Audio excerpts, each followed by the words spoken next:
Today, we're going to be very efficient and break down the entire Golden Tides event in one video. We'll feature the Tier VIII premium Russian battleship Mataga. And our story on the Golden Tides event starts with this ship. I chose it because it's a copy-paste of the Navarin, a ship I haven't played in a while, and when the Navarin was first released as a campaign reward some time ago, I wasn't too big of a fan of the ship. I didn't think it performed very well, but in this update, the Navarin has gotten buffed, and the Mataga, being a copy-paste of the Navarin, shares the same quote-unquote changes, even though it's debuting in the game with the buffed specs of the Navarin, so it's not really a buff here on this thing.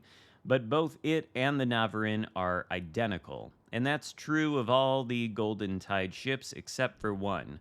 We'll get to that in a little bit, but we should point out what the changes were on the Mataga/Navarin. The buff was as follows. Both the Mataga and Navarin have increased HP. The base was 69,400 prior to the update. Now with the buff, it's increased to 72,500. So a little bit extra survivability here. And to go along with that, the repair party consumable has been changed too. The Citadel damage the repair party restores is now improved from 10% to 30%. So a little bit more healing possible if you take critical damage, and that's a good thing, I suppose.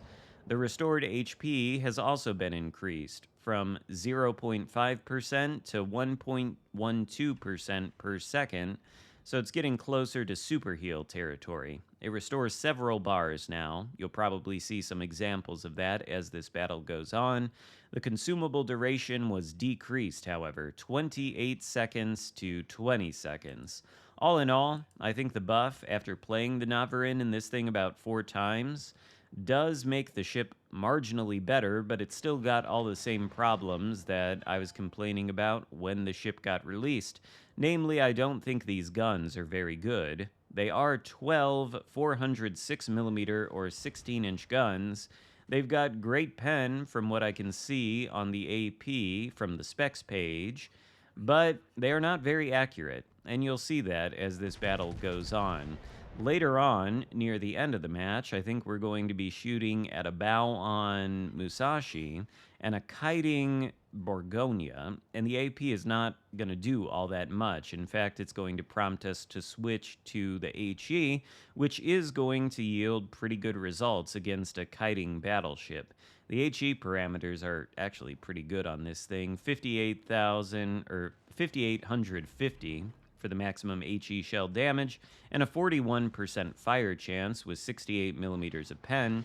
The AP, the alpha, is relatively anemic. It only does 11,000 when you hit a citadel, although that might be mitigated by the sheer number of guns. And you can see these guns will do damage. We did get some good damage against the main, but of course the main identity of this ship, you could say, is being a secondary-focused Russian battleship. I think the only one to date in the game, and the secondaries aren't terrible by any means. It's got 16 130mm secondaries.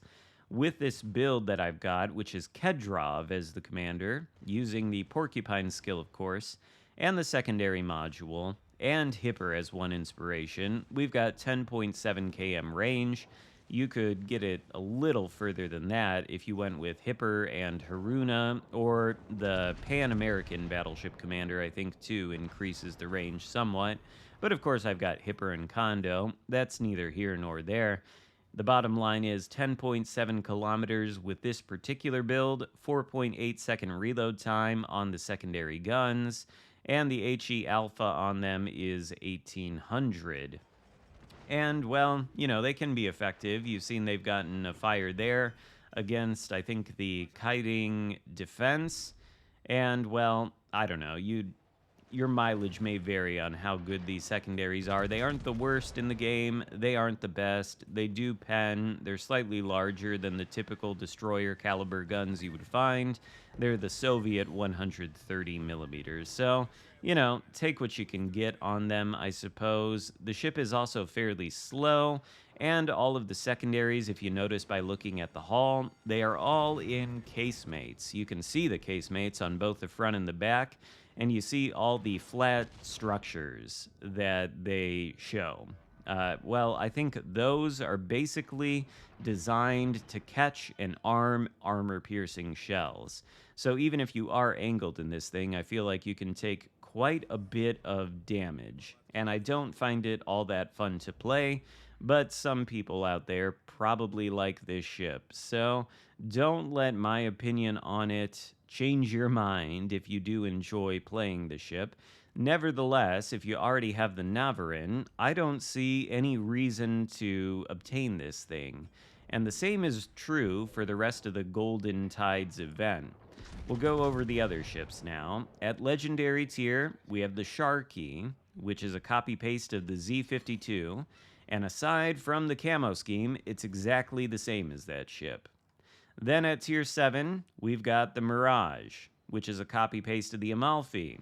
However, this one is actually different. Apparently, the Mirage is supposed to be focused on torpedoes rather than guns, and thus, it gets a torpedo reload booster in the consumable slot with the repair party, which means I think you'd have to choose between the repair party and the torpedo reload booster in order to take this out, and I can't imagine any reason whatsoever why you would ever give up repair party for a torpedo reload booster consumable on a cruiser that only has one torpedo launcher on either side of the ship. However, the torpedoes on the Mirage have been improved compared to the Amalfi. They have a 62 knot speed instead of the infamous Italian sea mine speed of 51 knots. The detectability on the Mirage is slightly better, 11.17 kilometers instead of 11.37. Main battery firing range, though, is reduced by nearly a kilometer. It's 15.4 on the Amalfi, 14.6 on the Mirage, and that's it. So you can't say that it's a true copy-paste of the Amalfi with those slight changes in order to, I guess, make it a more torpedo-focused cruiser. I suppose you could get some use out of those torpedoes because both the Amalfi and the Mirage have the exhaust smoke generator, which will allow you to get closer to your targets without being spotted. And so maybe you can get more utilization out of the torpedoes on that thing than you could the Amalfi, but still, I don't see a very good reason to purchase it. By the way, this part of the battle is becoming stale. We've got defense kiting away, and we've got that cruiser that's going to be taken out by our teammates. So defense is still kiting. We'll just skip ahead as we push into the Amalfi and get into sort of the last sequence of this game. Moving on down the list, there's two more ships. There's the Tier VI Kepper, Khepeer. I don't know if I'm pronouncing that right or not, but it's a copy-paste of the North Carolina with a different camo. And then finally, the Desert Falcon at Tier 4, which is a copy-paste of the Furutaka, but with a different camo. You see the story here. These are all copy-paste ships with basically no differences aside from the Mirage, and the differences there are minor. More than that, they are all copy-pastes of tech tree ships, except for the Navarin, which was a premium campaign reward. I don't think you can get it any longer, although I didn't think it was all that worth getting when it was a campaign reward, and my opinion on that hasn't really changed, even if this battle is a halfway decent result by the time we get to the end of it. You'll see here, too, that at close range against a broadside Musashi, the main battery AP guns are not that bad, but I think anything could do that to Musashi. Also, the main battery guns do have 360-degree turret traverse when you're going forward, for whatever that's worth. Can make it easier to push into enemy ships, I suppose. Anyway, how do you go about getting these ships? Well, if you do want to obtain them, there are two methods. You can buy them flat out in the store for doubloons, or in the case of the Desert Falcon at Tier 4, the thing actually costs dollars, $19.99 USD. The rest of them are doubloons. The North Carolina Kepper is $12,500, Mirage is $17,500, Mataga $25K, and then finally Xarkun $32,500. The Xarkun, the Mirage, the Kepper, Well, at least the Mirage and the Kepler are premium versions of existing tech trees, so they have the premium credit earning bonus. I suppose that's the only reason you might want to play them.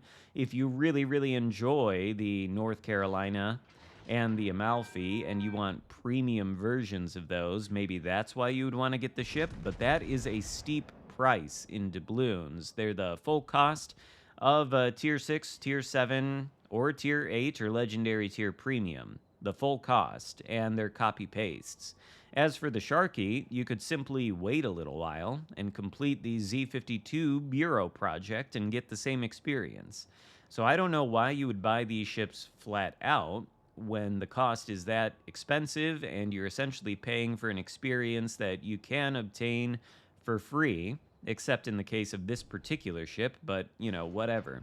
The other method, however, if you don't want to straight up buy the ship for doubloons, which, if you do want to get the ships, I recommend buying them straight up for doubloons, because if we take a look at the details of these containers, well, we'll get to that in a moment. The containers are called the Sunduk or Sunduk containers. I don't know how you're supposed to pronounce it. Sunduk. They're also in the Golden Tide section of the store. They cost 1,000 doubloons each, although you can get a multiple pack of them. One 10-pack for 10,000 doubloons, one 20-pack at a slight discount for 18,000 doubloons. That's a 10% discount. And of course, these containers will drop more than just the ships. If you want to see the full details for yourself, go to wowslegends.com/containers and click on the Sunduk. You'll find it right on the front page, and you'll see the drop chance. For the ships, it is very low. For the Tier 6 Kepler, aka North Carolina, 4%. For the Mirage, aka Amalfi, 3%. For the Mataga, 1.5%. And then for the Sharky, 0.5%. There's also an 11% chance that it can drop one of 3 commander guises, but most likely you'll either get 150,000 credits, 100,000 commander XP, or 25,000 global XP. Each of those has a 14.5% chance, and then there's a 13.5% chance that you can get 8 days of premium time. Otherwise, there's some promotion orders, commendations, and insignias in there with lower percentage drop chances, but higher percentage than the ship. And notably, at the bottom of the description of this thing, it says if you already own a ship or commander guys that can drop from this container, that item will be removed from the possible drops. And furthermore, this container uses a tiered guaranteed reward system. This is important. The first tier of the reward system is Kepler, aka North Carolina, and Mirage. If any of these ships are not in your possession, then you will receive one, either the Kepler or Mirage, within your first 30 containers. So if you buy these things, basically, in the hopes of obtaining the Sharky, for example, the legendary tier, well, you're guaranteed to not obtain it. You'll get the Kepler or you'll get the Mirage within the first 30 crates, and then in the second 30 crates, you'll get whichever one you didn't get. Then you move on to the second tier. Second tier is Mataga. After you own Kepler and Mirage, you will receive Mataga within the next 40 crates you open. And then finally, you get to the third tier Sharky. After you own Kepler, Mirage, and Mataga, then you'll receive Sharky within 15 crates that you open. So if you are going to buy these crates, keep that in mind. You likely don't have any of these ships unless you bought them outright for doubloons. So you'll start with the lowest tier ones and work your way up before you ever get to the Sharky.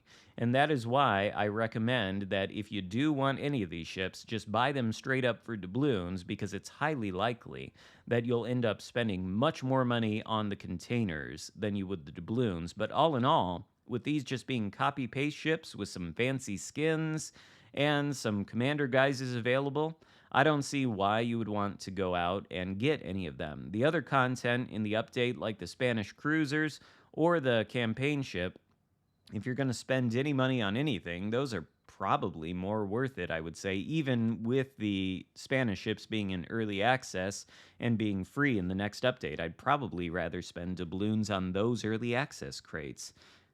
just because you don't have to go through this, I suppose, tiered reward system. But yeah, those are my thoughts on the Golden Tides event. Bottom line is not recommended. Hope you found this video helpful. If so, give it a thumbs up, consider subscribing if you haven't already, and I'll see you next time. Goodbye.